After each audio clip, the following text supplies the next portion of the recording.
What's up, everybody? It's Britt from Gamesboro to tell you all about the Anbernic RG557. Yeah, I know it's been out for over a month, but I ordered up one of these devices from AliExpress, and I gotta tell you, I freaking love this thing.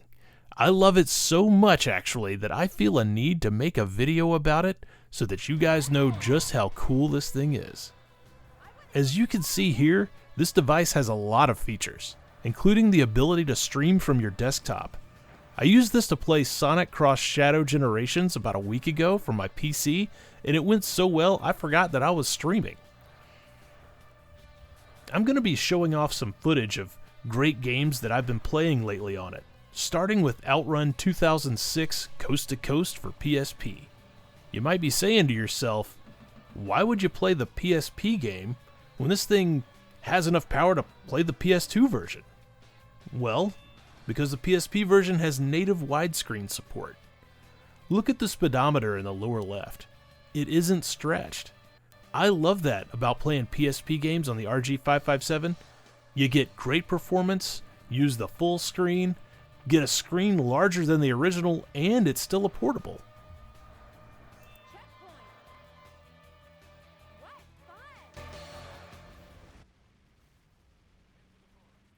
Let's talk about the RG557 itself for a bit. I spent a lot of time looking at different devices on the market to play my games. Price, screen size, performance, and most importantly, ergonomics were my major deciding factors. I got this bad boy for $250 US before shipping, so it is well outside of the range of cheap emulator devices, but it has a whole lot more to offer than something like the R36S that is considered the gold standard for cheap but good Linux emulation handhelds, at least as of the making of this video. Nightfire is an excellent 007 game, but is usually overshadowed by GoldenEye. If you want to play a great first-person shooter with some really fun vehicle levels, this is your game. The game runs smooth on the device. I like that they actually have Pierce Brosnan's likeness for the game. Outside of the pre-rendered video looking a little dated, this one still holds up really well. Getting the emulator Aether SX2, my apologies if I mispronounced that, getting that set up is a chore for any Android device, but the payoff is worth it.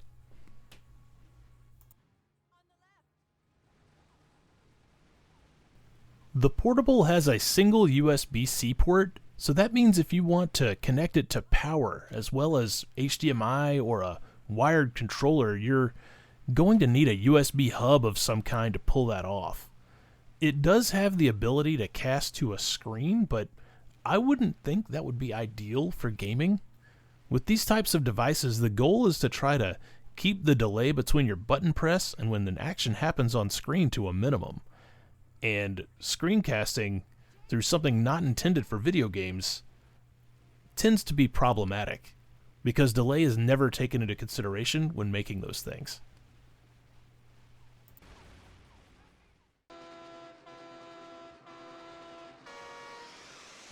Switching gears for a minute here, let me talk about what the unit has under the hood.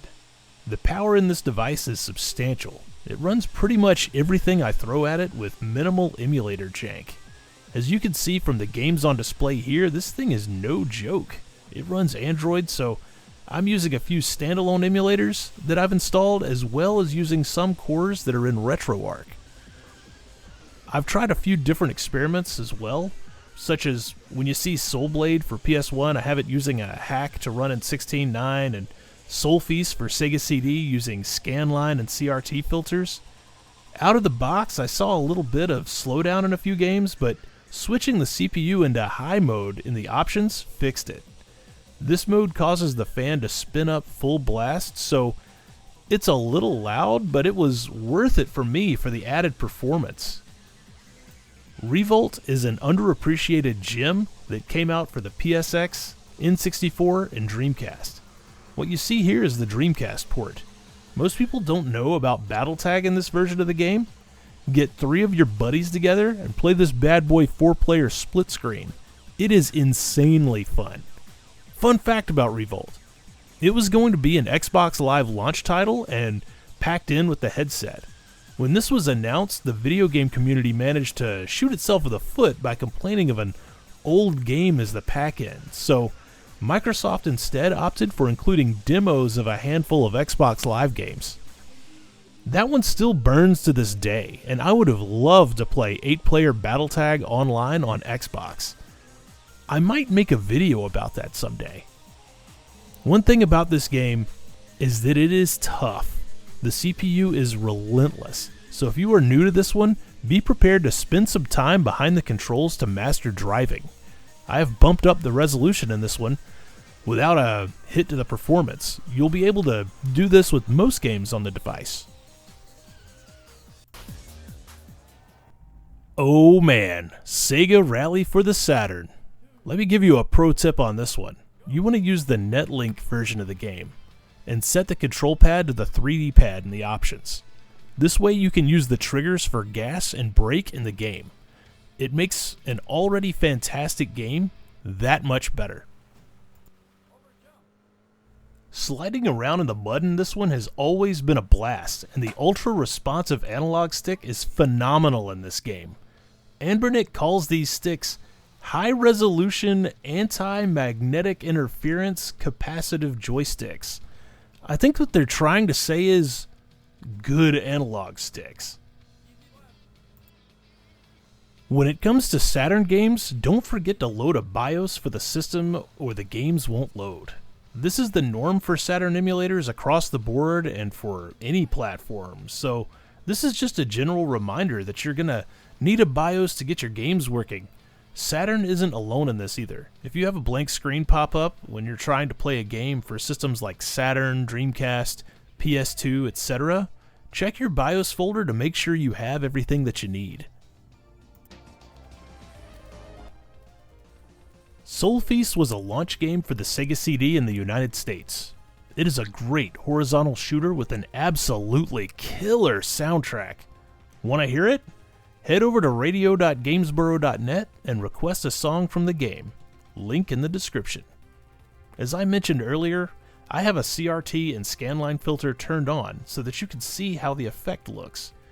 Hopefully this comes through clear on YouTube after I upload it. Sometimes graphic fidelity will take a hit when uploading, so scanlines don't come through very well. I'm taking the chance though. These filter settings are what I use on my 16-bit and older games. I think they look great and give the picture a little more life. Anyways, back to the RG557. The biggest selling point to me was the ergonomics of the device. After playing on the Switch for years, I knew what I did not want when it comes to the feel of a handheld console. The RG557 has nice grips built into it, and while the thumbsticks are small in size, they are super responsive. When watching reviews on YouTube, I saw a few complaints about the small stick size.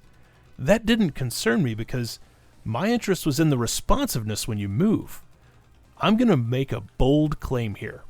These are the best analog controls I've ever used. I also feel that the sticks being small is a good fit for portable devices. I hope they use these things in every portable going forward. I play for a few hours every night on the RG557 and never once have I had cramped fingers or hands from using the device. In the upper left-hand corner, every now and then, you'll see an achievement pop up. This is using retroachievements.org to track my achievements inside my games.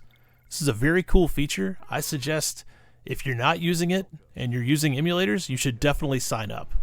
Retroachievements.org is free, by the way, which is the best price.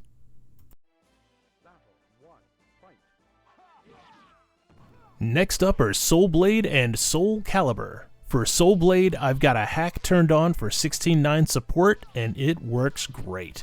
Soul Calibur is running in Redream and bumped up to 1920 by 1440 resolution. The RG557 includes a lot of emulators out of the box, as well as a front end to access everything. I ditched all of this stuff though, because I knew I was going to use Emulation Station and set up the system exactly like I wanted it with the latest version of emulators and only the ones that I plan on actually using.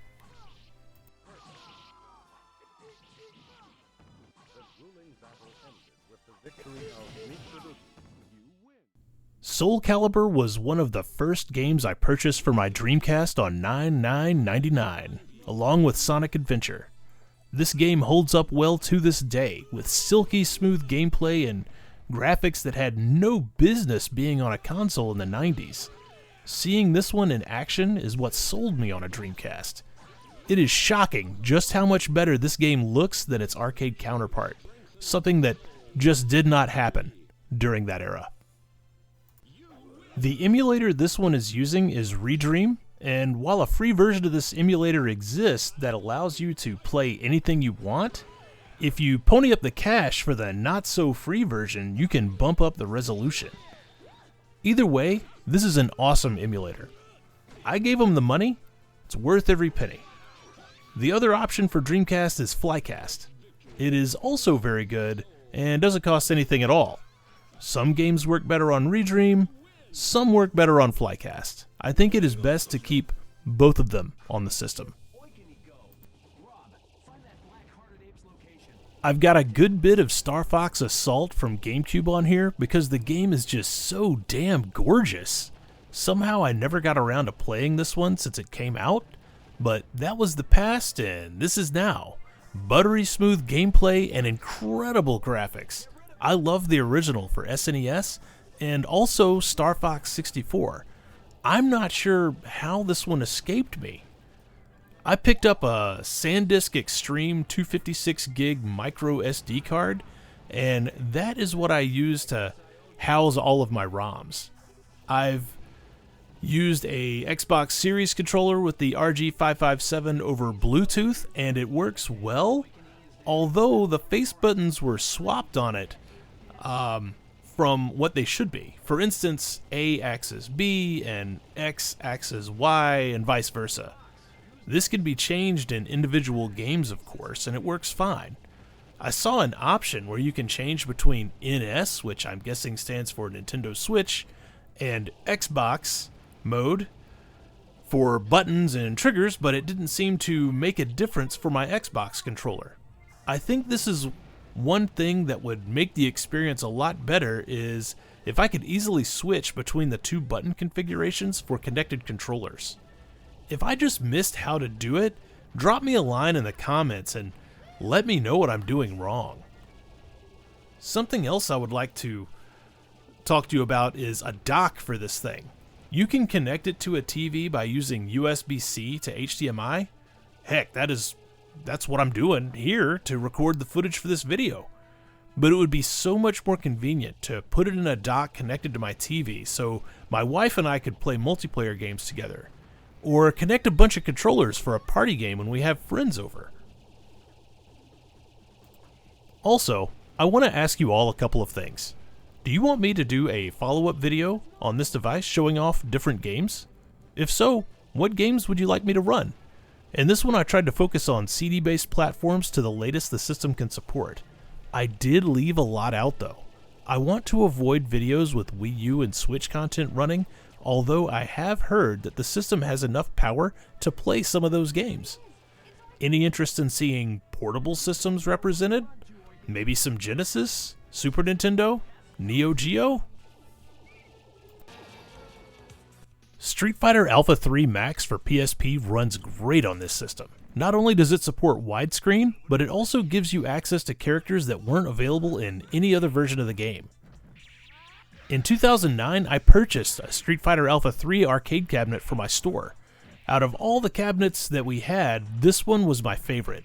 Someone had converted a Teenage Mutant Ninja Turtles 4-player cabinet into this Alpha 3, so it had a ton of elbow room. I have very fond memories of that time, so any chance I get to play the game, I seize the opportunity. On the device, the L and R triggers and buttons are in a normal position to be accessed with human fingers, and that is good for fighting games so that you can put all 6 buttons on the right side of the controller as all of your punches and kicks. Lots of times on handhelds like this, you'll see the set of L and R buttons sitting side by side, and for me, that is a no-go. Glad they didn't do that with the RG557. The triggers have a proper amount of resistance and are a high quality, just like the rest of the controls on the device, with the exception of one. I think the D-pad could be a little bit better. I've misplaced drops in Tetris due to accidentally hitting it diagonal. It isn't terrible, but it isn't in the same league as the D-pad on the RG Cube XX. Then again, not much is, in my opinion. If I could have this unit with a Saturn-style D-pad and 6-button layout and keep everything else the same, that would be my ideal retro portable device. Until something like that pops up though, this is about as good as it gets. Thanks for swinging in and watching this video. Don't forget to like and subscribe, ring a bell, or whatever YouTube likes these days.